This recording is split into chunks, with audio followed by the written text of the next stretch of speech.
sure I'm recording on this computer.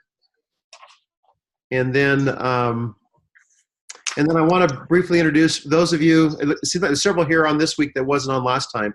So I want to introduce to you Chris Sullivan that has joined our group as a, not just a participant, but as a contributor to the content of this group.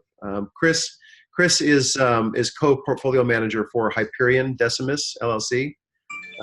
He is a CMT, which is a Chartered Market Technician, CRPC, Chartered Retirement Planning Counselor, and AWMA, Accredited Wealth Management Advisor. And he has over a decade of experience in asset management, in the asset management business, and has become a friend of mine recently through work that we do together. I highly respect his input from a quantum technical viewpoint, and having experience in these markets. Every time he's spoken to me, he's always impressed me with the insight he's provided, and so I had invited him to be a contributor. So Chris, welcome, and thanks for being here again. Thank you, Brian. Didn't deserve the kind words, but happy to be here and participate. Absolutely. Thank you, Chris. So let's jump. I'm going to start off and give you my thoughts and insight on the price, talk a little bit about things I want to cover today. And then also, Chris, I'm interested in hearing your viewpoint on what's going on in the marketplace in just a minute. So as you know, weeks ago, we had been talking about anticipating a breakout. And the way that I thought the breakout would unfold would be a push to the downside, right? I believe that the support levels on the downside would be broken, and then it would reverse back to the upside and would be the beginning of our upside rally. I still have that viewpoint at this point. I still believe that we could very possibly touch 12,000, maybe even higher, to 15,000 by the end of this year on the Bitcoin price.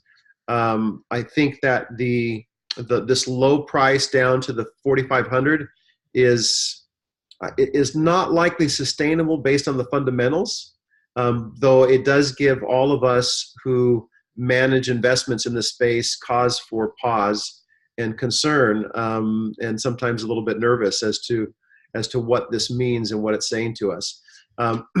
As far as the drop in price, I think what's happened is we've had that breakout to the bottom side, and then I think that we've had some systematic traders, some margins that have been called, and I think there's been some forced exits, and has pushed the market down to a price below what I thought we would ever hit. But you know, you never know. I feel like the market price currently is unsustainable to stay at these levels for a few different reasons, and one of them being the fact that the cost, the average cost of Bitcoin mining right now is about $7,000.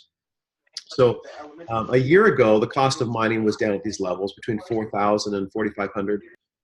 But the cost of mining has increased significantly up to about 7,000.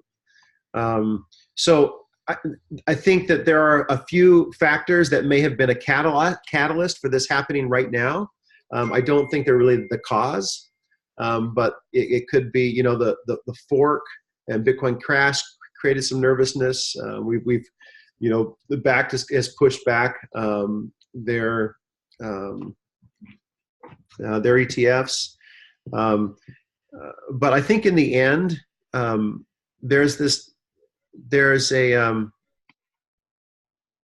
it's interesting what has happened. I didn't expect this, and I know Chris was sitting on the side wondering, you know, what is actually going on with the price, and I'll give you a chance, Chris, to give some insight into that as you'd like. But what I think my high level analysis is that I believe that for a short period of time, we're going to be down in this area.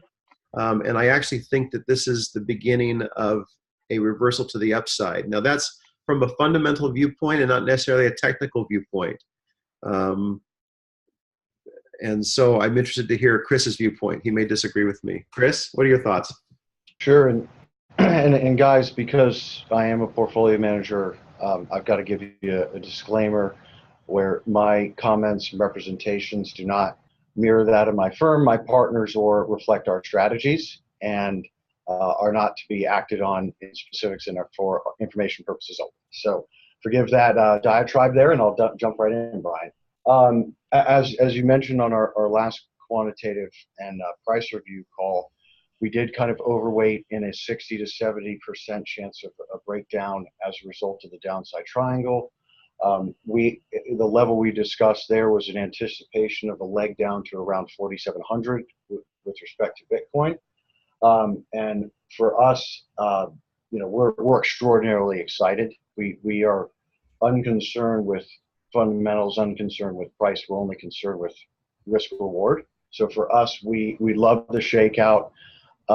If I may, Brian, I'd speak to some of those historical attributes that we're finally seeing from a narrative standpoint, a psychological one, where regardless of where we anticipate price going, we're starting to see signs pointing to capitulation psychologically.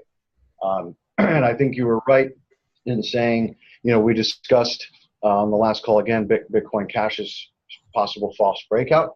What did those two folks do? They've acted like children. Large investors are not going to support risk assets where management sucks. And it's not anything different than, if you like Apple, well, shame on you. They just used all their money to buy their stock back. And Tim Cook's probably one of the worst CEOs in history. Maybe Jeff Immelt's ahead of him. Right. So I think it's not dissimilar as investors how we judge management. And with respect to a token like BitCash, different than Bitcoin, you're basically investing in management as well. So that rift or fight, whatever you want to call it, display of immaturity, certainly caused panic selling, exceeding our objectives in Bitcoin Cash. And what it did was bring kind of a gut check to the system that I felt is very, very healthy. So I'm happy to take some questions on sort of that brief overview before getting more granular. So Chris, I agree with you on that. What do you? One of the things I've been troubling with is what what is driving a push down in the Bitcoin price as low as 4,500? What's actually triggering that? I mean, we've had hacks of exchanges, and this hasn't happened, right? The hacks aren't a big deal. To me, as a lifetime observer of markets, I've been doing, I'm 37, been doing this since I was 14. You really have to look at structure and mechanics of how price can move in a direction that you either expect or anticipate. So one of the very useful mechanisms that we use and follow very acutely are short positions on BitMEX and Bitfinex. And as you said, Brian, looking at traditional margin, and similar to how we would view it in the stock market or looking at the commitment of traders reports as produced by the CFTC every Tuesday. Mm-hmm. So when you see large position traders, right, in a very, very already a liquid market, they are going to have an outside influence on price. So we kind of saw the shorts really building into September ahead of the triangle breakdown, and the chop in October didn't shake any of them out. So when that kind of thing happens, the mechanics for a waterfall are in place. Now you add in some psychological reasons for people to just bail, and you've got that mix of a very violent wave down. The same can happen in the reverse, but essentially we were using all of our quant to arrive at that 4,700 target was our expectation, as we mentioned. Yes. 2 weeks back, and at this point we do that. Once we see positioning change, which we actually saw another increase in shorts, about a 20% increase last night. So I would argue, without getting into the fractals of the price action, we probably should expect a new low to some magnitude. But at the same time, as Brian said, with assets that are this volatile, just the short covering rally, which is roughly 37% of the entire float of the entire space will produce an unbelievable trend change. So we're very excited to see that. Again, we're long short. We don't care about price per se, but as far as, the space having a very healthy, true correction, not just a pullback. Yeah. Yeah. Well, when you say you don't care about price, more institutions to participate. Chris, just to clarify that for everyone else, when you say you don't care about price, that's because your portfolio management strategy is arbitraging, correct? That's one of the components. I mean, we have 6 specific strategies. One of the components is that we have a lot of dynamics and balance where 5 of the 6 will win while 1 of the 6 loses, and vice versa. So we're not very concerned with the overall trend in price. We are here to capitalize on volatility is our role. Yeah. But we are personal investors as well. That's really the context that I'm speaking today. And I think we all as investors have to arm ourselves with as much information as possible to make a decision based on our asset allocation that makes sense. Mm-hmm. And here, we do think that conditions are in place that would align with other lows. What we'd like to see, honestly, is a little bit more of the hedge component that it had to currency and equity markets that it had in first quarter. That has actually dissipated to where cross correlations are all over the place, even between tokens. So you might notice Ripple performing much better than all the other tokens. Yes. Why is that? Institutions are buying it. Very simple. That's the only reason. So in my perspective, historically, discorrelations break down either at the end of an uptrend or a downtrend. So we're starting to see all of the quantitative metrics we would look for to look for price low. Mm-hmm. Okay. Anyone else have questions for Chris? Or? Hey, Chris, what do you see as the SEC's role in price, where we see price going now and in the future? That's a tough question. Good question.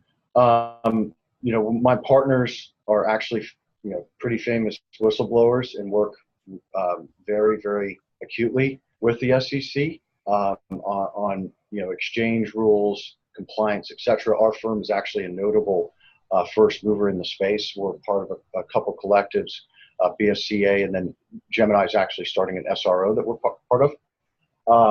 So I think more regulation now in terms of separating real participants from not real participants will be very good. We are taking an active role in monitoring all of the exchanges we trade on for, quote unquote, market manipulation. We actually know how that looks and feels and works. So we're on the up and up to notify the appropriate authorities when we see any of that. I guess my real answer is I think initially it probably provides a good reason for people to buy if they take a more active role in determining where they're going to regulate. I prefer it to be on the ICO side to prevent people from not knowing what they're investing in, very simply. So I think we probably would see a good balance associated with some efficient and appropriate regulatory actions. Yeah, Chris, and I would like to add to that I think that the more that the SEC cleans up and provides clear regulatory frameworks and guidelines for the space, I think it's going to get us to where I believe the next transition is with institutional investors. I think the next kind of transition into Bitcoin is going to be through institutions.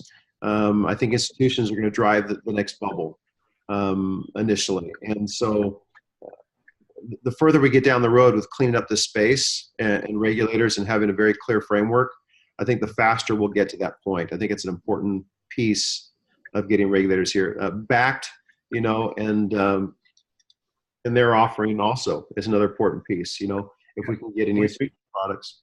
Yeah, we think that's a good offering. We're also excited about some of the tech advancements. Mike, that was a great question because you really don't want to bastardize the mantra of the space and have audit trail on blockchain, but if you can create side chains to produce auditable results for the regulatory bodies. That's a value add in my opinion.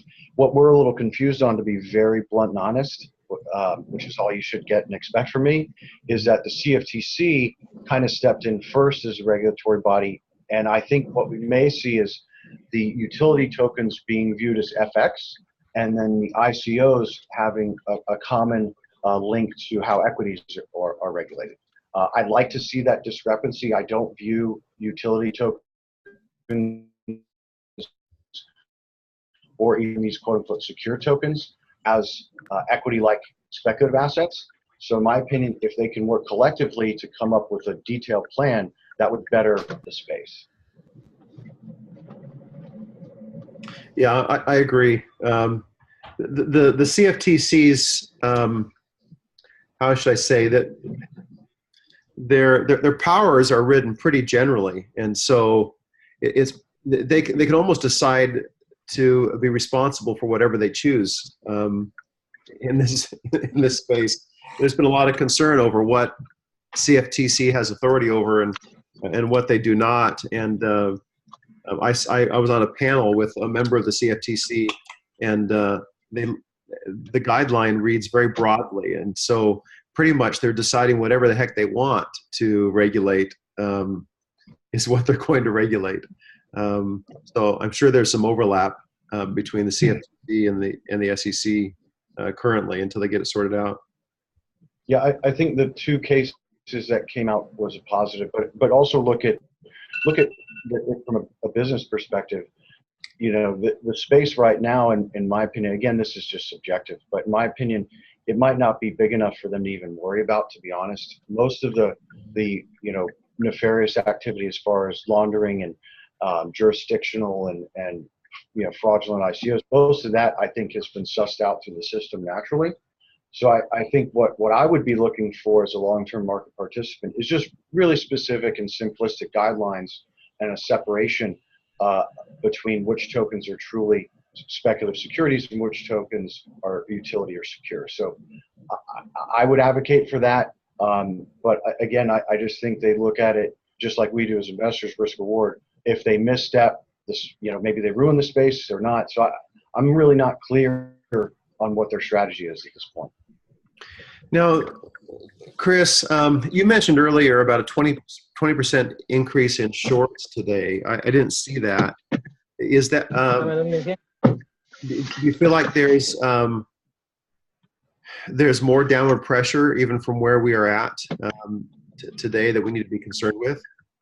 Hold on, let me check I time stamp a lot of stuff if I can tell you. Okay. That term. It was right around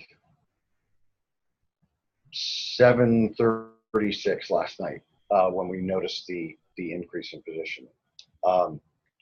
So I think what it does is it certainly provides cannon fire for a massive short covering rally. But obviously the participants who are there shorting, they're not folks like us, right? So I think until we see a rally that's big enough to force them to cover, we should at least expect some overhead resistance or further downside in the short term. Right. Until we see enough.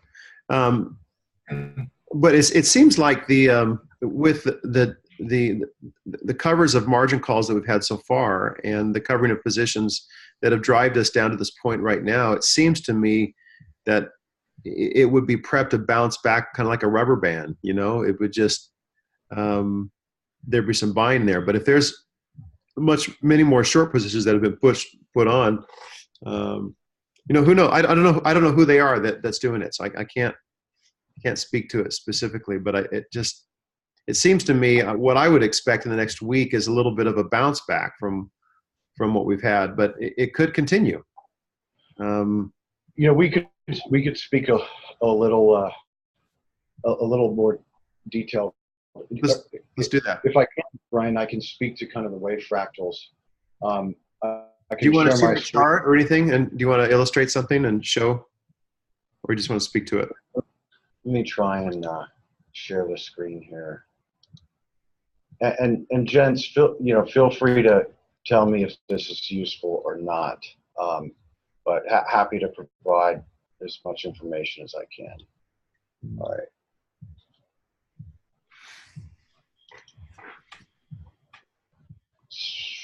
Okay, so this is Zoom different than Skype. Could you direct me, Brian? Yes, there's a share button at the bottom of the screen. At the bottom of the screen, you click on that share button, and then you can select the window or screen you want to share.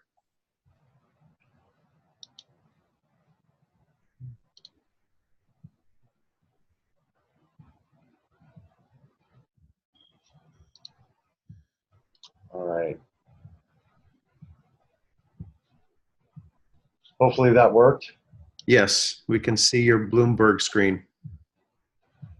And unfortunately, I can't see on this screen. Anyways, you can see here, there's basically a number of what we call corrective rallies that are in three. So what we're looking at, hey, Chris, we see it says Bloomberg, everything comes gradually at an opportunity hour. It says browse charts featured on TV. It's like an advertisement is what we're looking at. That's the wrong so screen. Sorry, I have 16 screens in front of me, guys, so forgive me. Maybe unshare that one and share another one, or because you have the ability to share just specific windows with Zoom. Yeah, in a second.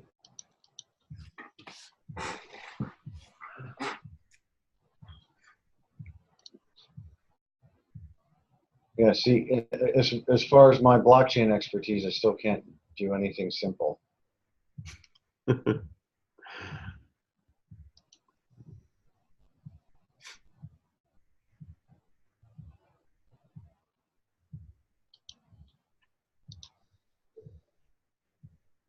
Okay, we can see it now.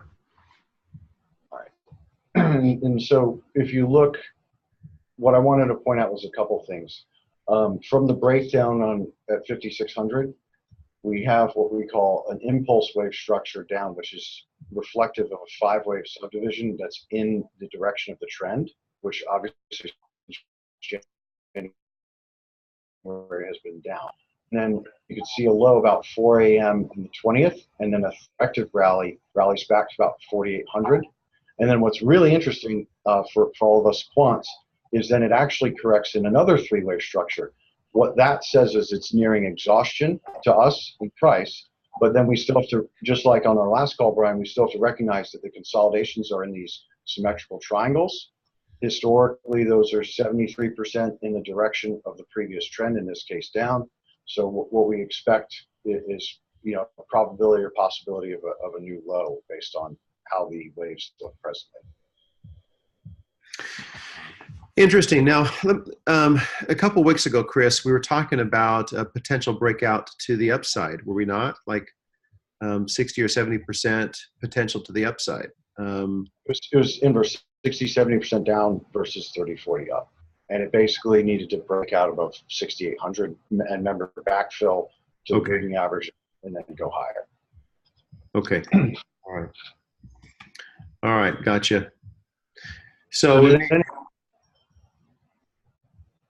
any guys have any questions on the chart?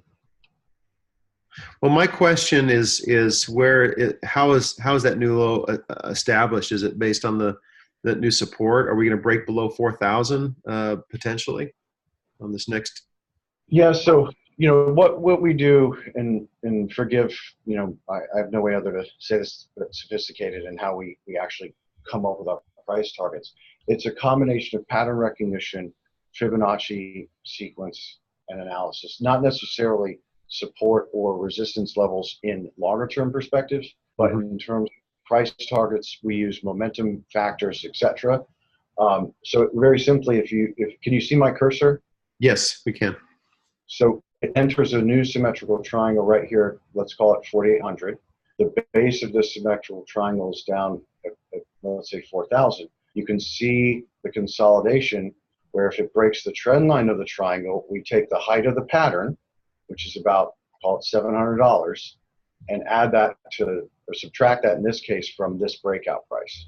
So that speaks to around another 3,700-esque pivot. We anticipate just on the panic, probably a good old-fashioned overthrow of that. But again, if large buyers come in and force these folks to short, that doesn't have to come to fruition. That's just our base case using probability. Right. And then if we see that breakout begin to the upside from here, those new people that took on shorts will be forced out of them, Right. and it helps support and continue a rally to the upside. It will be vicious. Yeah, when it happens. it will be vicious. The question is, I wonder where that point is. I can't remember what the margin guidelines are on CME, but I wonder. Maybe it's, if I had to guess, I'd maybe guess a break back up against 4,800 again. We could, before that low is made, assets have a wonderful thing of destroying as much capital as possible. So there's a theory called alternation in pattern recognition, where here, what would kind of be really interesting and throw everybody to a loop, and this is, advice everybody should be sending me a check for, is a pattern called flat pattern. Now, Brian, you and I have been talking for the whole year. This has been highly technical. It pretty much hasn't violated anything that we expected on a probability side. But what we could see is maybe a retest of 4, and a flat pattern is a bunch of overlapping waves within a larger consolidation. So it wouldn't surprise me to see a rally up to 5,600, and then keep seeing the low 4s pinged back and forth until ultimately price resolves either to a minor new low at that point or breaks out to the upside. So to me, knowing all the asset classes that we've invested in over our history, what destroys the most capital is usually the most probable, and that would be pretty hilarious if after a large downtrend that type of pattern is what shakes out the rest of the folks to confirm uptrend. Yeah, it would be hilarious and not unprobable. No, I actually, even though the triangle is the most likely, personally, I kind of expect that at least a 50-50, because I just know markets, I know market participants. That action would be indicative of some bigger money players buying dips, some shorts covering, as well as people panic selling all in one. And that's what you need for them to change. Yeah. Okay. Questions from our group. Anybody on the call would like to dig in and have any questions as to this particular? And this we're using Bitcoin as a case, but a lot of the other altcoins have also suffered, except for the one kind of the one that's kind of broken out, which is XRP Ripple. So it hasn't gone the way of everyone else necessarily. It's been holding well, which is so interesting to me. It's interesting to me, Chris, because in the early days as true blue crypto fan, I didn't think Ripple was going to go very far originally, and it's doing very well. And I think it's because it's won the confidence of a lot of people and institutions. We follow liquidity. It's now the second most liquid coin on the planet. That's indicative of its participants. On its onset, it kind of had a little antithetical mantra to crypto with a tinge of the banking industry. However, and I'm not saying that I have no comment or authority on anything more than what I just mentioned, but I do think that it's the obvious sort of hedge here that people are maybe interpreting as a hedge. Mm-hmm. But to me, as just a humble market observer, it's very interesting considering all of the negativity around it first and second quarter. Yeah, absolutely. All right.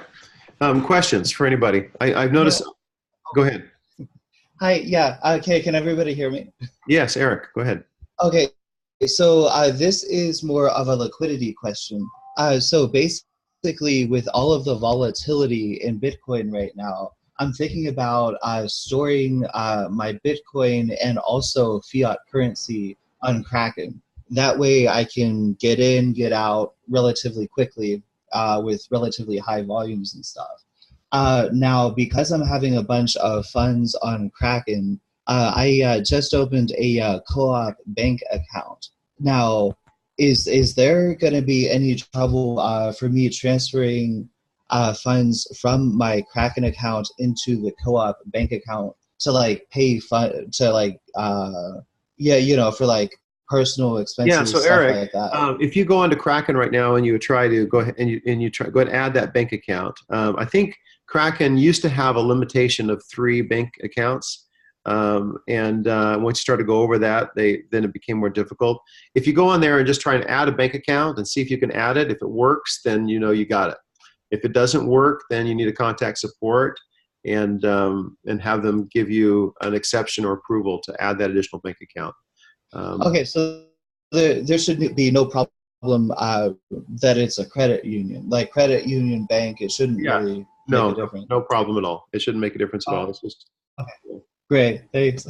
yeah, no your problem. And then the other question with regards to putting your assets and holding them on Kraken, right? Kraken takes security very seriously, as does other exchanges. So there is always the risk of hot wallets getting hacked, but the industry is getting better and better at securing the hot wallets. At Zion Trades and at Rockwell, we use BitGo as our custodian, and I've thoroughly gone through their process for ensuring that the hot wallets are secure, since we use them internally, and ultimately I'm taking the risk. And I've determined that they're pretty darn good. It's very, very difficult for somebody to hack, if almost not impossible now to hack those. So, I would say you have a 98, 99% probability that your assets are secure there. But there's always that 1 or 2% chance. Kraken to date has not been hacked. So I don't think it'll happen within the next month, but you never know. You have to realize that risk is out there. Yeah, Brian, I would echo your comments on BitGo. We use their infrastructure for our fund. And then with respect to Kraken, once you have made your trade, one of the security protocols I do personally is I pull it back to my hot wallet. That way I've at least maybe diminished that 2% risk, another 0.25%. And Brian, you probably echo that. Yeah, I do. I would echo that same. So, other questions? Hey, Brian. So earlier, did you mention that your end of year prediction is still 15K? Yeah, well, I would say, so I still think we're going to break above 12 by the end of the year. Now, Chris may not agree with that, and Chris can't give price predictions anyway, and maybe neither should I. But the fundamentals, in my view, really support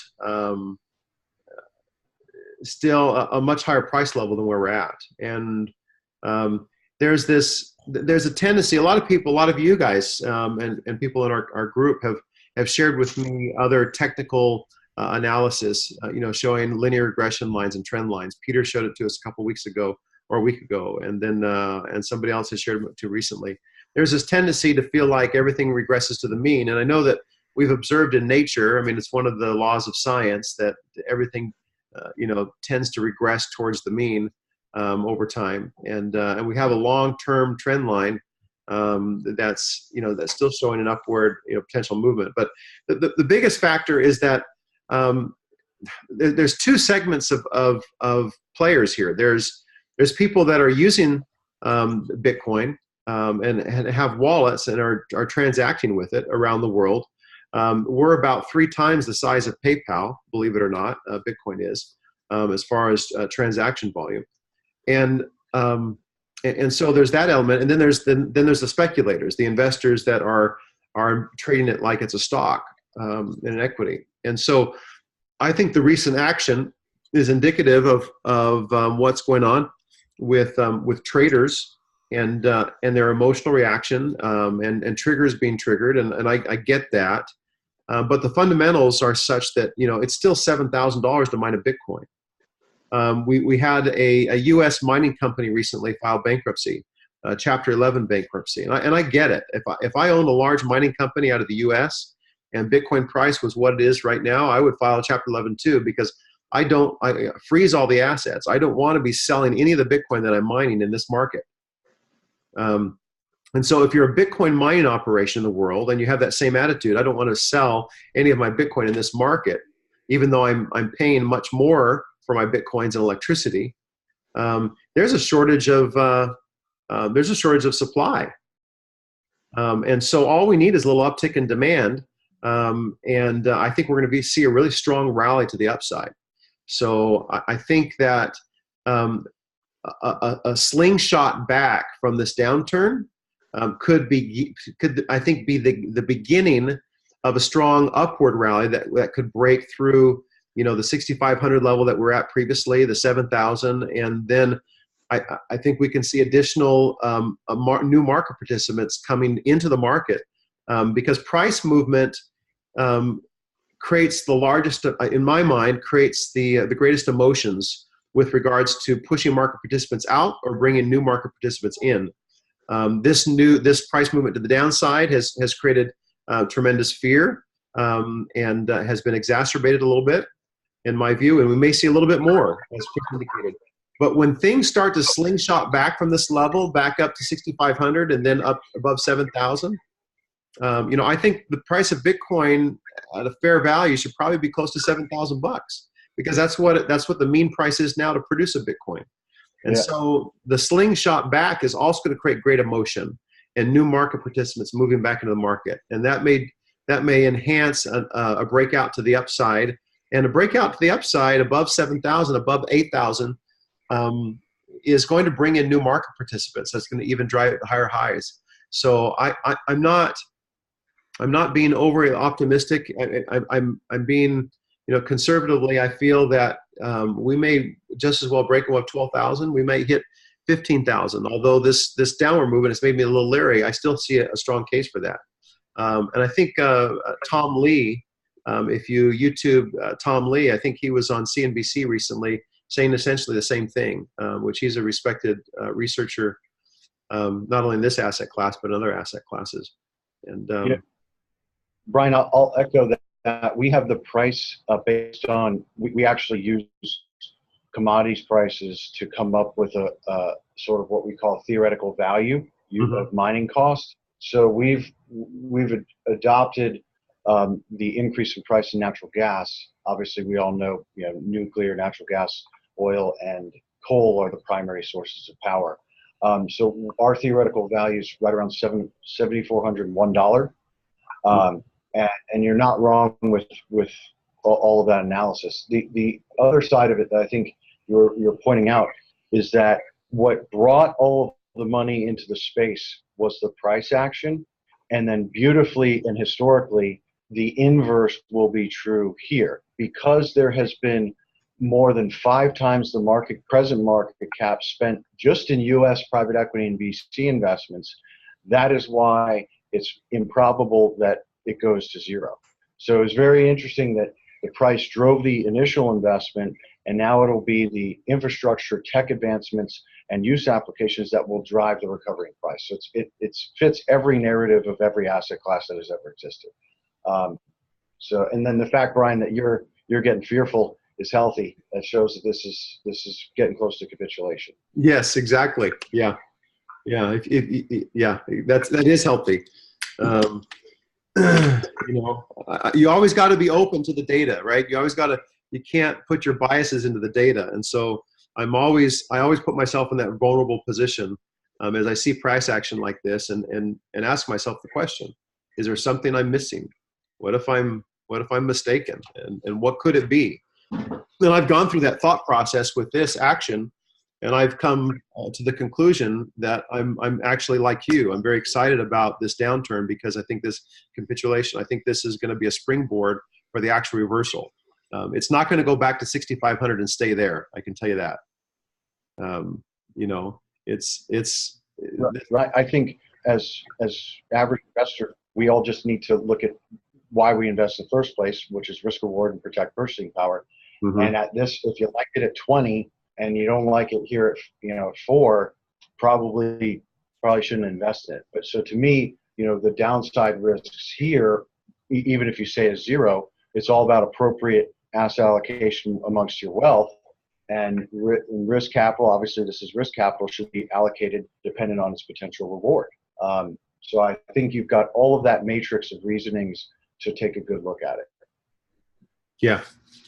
And then I want to irradiate one more point too, and that is that the transition, I still view, and I told you guys this a year ago, right? I still view that the transition to newer highs, when I say newer highs above 20,000 even, is going to be powered by institutions moving into this market. And so it's important to continue to pay attention to those developments. And I believe the BACT, let me just double check my notes here, but I think BACT delayed their futures launch to January, is what I understand, and therefore I think something like that coming to fruition is going to dramatically impact the price, and also clarity on the regulation side will also do the same.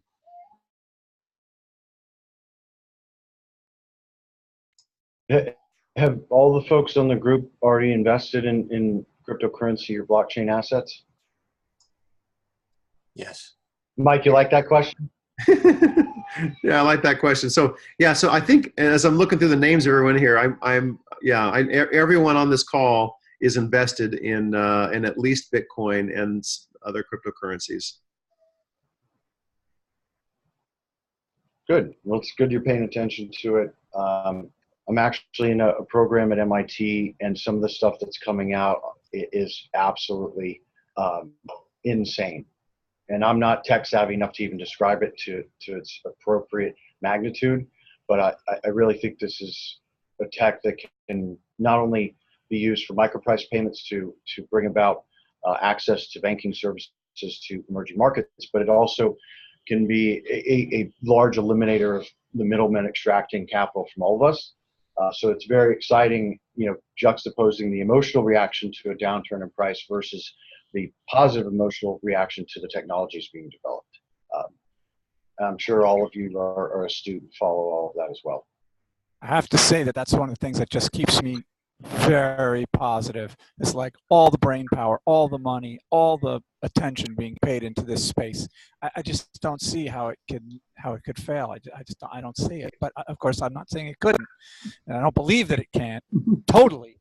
But I gotta feel real strong about that. Yeah, I've learned my lesson many times, making mistakes and trying not to speak in absolutes, Mike, as you're mentioning. But I think, and again, my subjective opinion, not my company's, this space is up against an evil that we've all been up against for a very long time. Brian, you know this well. You're welcome to jump in. So I think that there's pressures from, the powers that be on allowing this space to expand globally and really do what it's there to do. I'll give you guys, if you can keep this confidential, I'll give you guys a huge heads up here on what we've got going down on the government side. Is we've got folks developing blockchain voting systems. Blockchain voting systems, yes. And to where you would have an application hyper secure, more secure than anything that's out today. And you would never have the ability for the cost delays and lack of transparency that we've had in various elections, since I guess the beginning of elections. But most notably, Bush 2000, basically all. So I really think that those things, because of the threat they pose, not just the banking side and insurance side, I think that's why there's pressure against it. And it's only natural. If it's meant to survive, it will do what it's supposed to do. I'm from Florida, so we need that. Yeah, me too. I'm actually speaking at the conference in Miami, December 7th, if you're going to be attending. So I got a question for you, since you mentioned voting systems. It occurred to me earlier.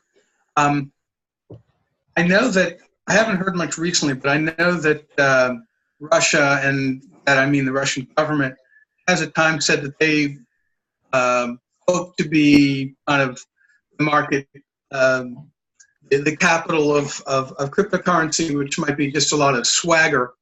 But Russia my has said that, Tim? Did you say Russia? Hey, Yeah. Did you say Russia wants to be the capital of cryptocurrency? Yeah. Okay, it wasn't that long ago that they were banning Bitcoin.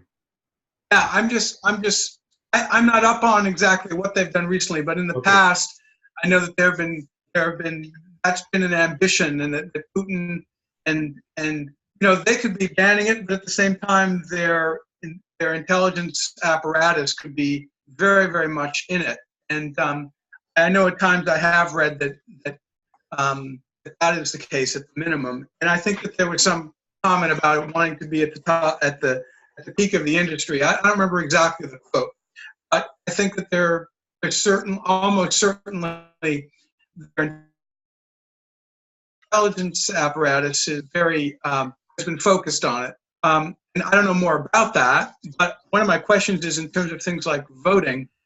If a government such as Russia, or for that matter, North Korea, were very focused on stymieing a blockchain voting machine, how much risk would that be compared to, let's say, a manual voting machine? As I recall, I haven't studied voting machines, but supposedly offline machines, I guess, are ironically less of a risk than an online machine. So how does that compare in terms of blockchain and a government wanting to attack a blockchain machine? Well, I think they can. Chris, do you want to go ahead? I want to say really quickly that I think I'll go ahead and speak first. It's just kind of like Bitcoin. It's one of the things that you can't stop. Whether or not the nation adopts or accepts that technology for the purpose of for voting is yet to be seen. I can definitely see there's there'll be a lot of dissent over that because there are parties that do not want the voting process to be that transparent and auditable. But I think the majority may rule out. The federal government doesn't even want a currency competing with the U.S. dollar. Prior to Bitcoin, there was an attempt using e-gold, but it was a centralized digital currency, and it was a digital currency backed by gold. And the federal government basically came in and seized the servers and shut that system down under the premise that you can't compete with the U.S. dollar. The only reason why Bitcoin has survived is because they couldn't figure out early on how to stop it. And so a decentralized voting system that is on an immutable record, where everyone controls the private keys, there's no way it can be forged or faked, is going to be a very difficult adversary for the liars in our democracy to overcome. Those people that seek to cheat the system, it's going to be difficult for them to win that battle. So I think ultimately we'll get there. I think it's a great platform. And if it could be adopted worldwide, that'd be amazing. But I don't think it will. I mean, I was in Kazakhstan, and the president in Kazakhstan was appointed by the former Soviet Union 26 years ago or so. And he wins every single free election out there. Matter of fact, the last election, he won by 98% of the vote, and he was bragging about that. In what free country in the world does any candidate ever receive 98% of the vote, right? That never happens. So just the fact that he won, he publicly has won by 98% of the vote shows you that it's fraught with total corruption. Yeah, Brian, my wife is from Medellin, Colombia, and South America has had 5 generations of that. If you look at Nicaragua, Ortega's been, I think he threw out the Constitution so he could have his 4th or 5th term. I'm not sure what he's on. But I think you're speaking to what basically the entire space is up against. Yeah. Tim, to answer your question specifically, once it's created, especially on the Hyperledger, it'll be pretty difficult to shut it down. Now, whether or not they count the results of it would be called into question or whatever, but once it's on the Hyperledger, which is basically what they're seeking to use as a framework, which is great. It is my understanding that it would be nearly impossible to shut down. And Mike, I'll give you a really good look on what we're doing here with new management in Florida. We're trying to, with Gemini, demo the use of a stable coin for payment of property taxes across the state, the voting efforts, as well as providing possibly a Florida token. So, this is years in the making, obviously, but new management in Florida is very uncorruptible and in line with making efficiencies and transparency initiatives that are akin to, my generation of people, which is at, 35 to 45. And that's regardless of political spectrum. We've got folks from both sides working on it. So it's really exciting, Mike.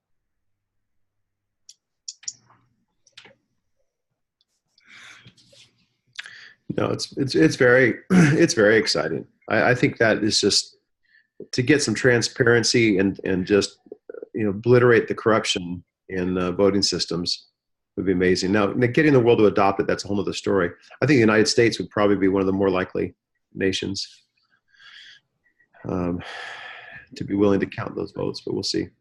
We hope so. I mean, existing administration is open to it. I don't know what happens if another administration takes over. Yeah, precisely.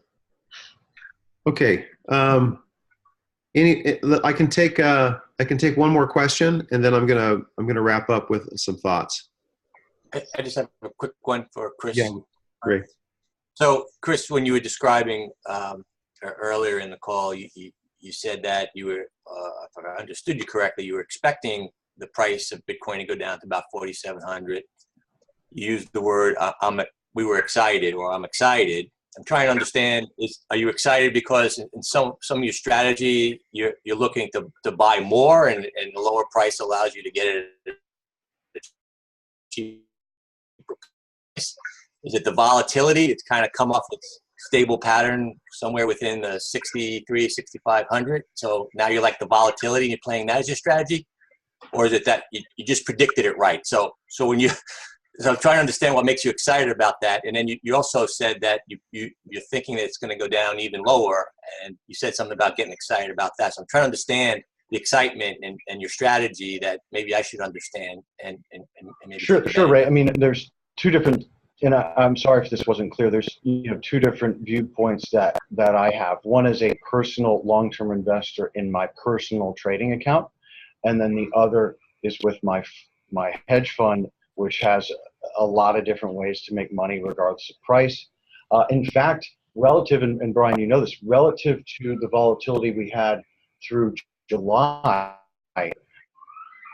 the VIX of less right now. It obviously looks like price just declined 30% or whatever the exact number is.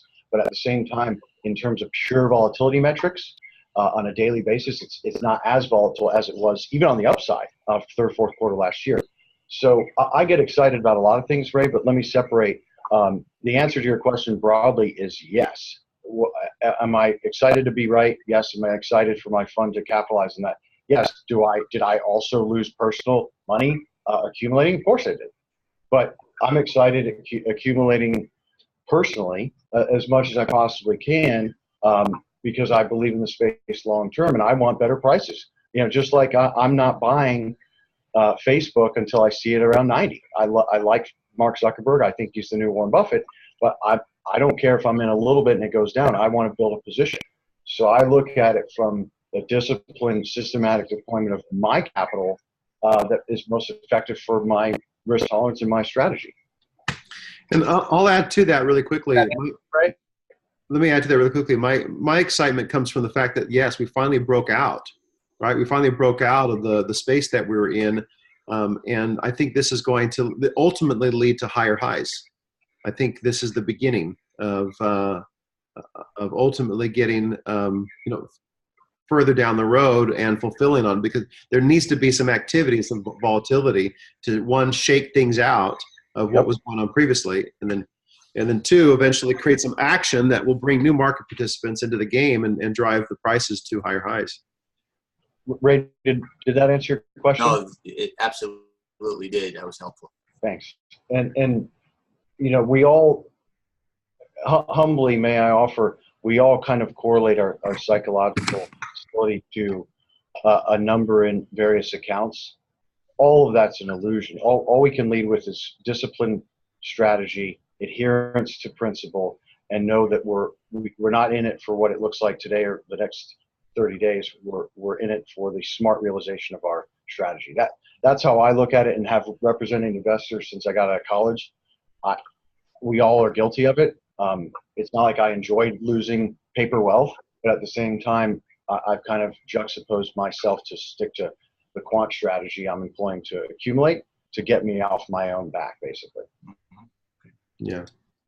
Harder to do that for the wife, though. I will admit that. That's right. It's harder to do that for the wife.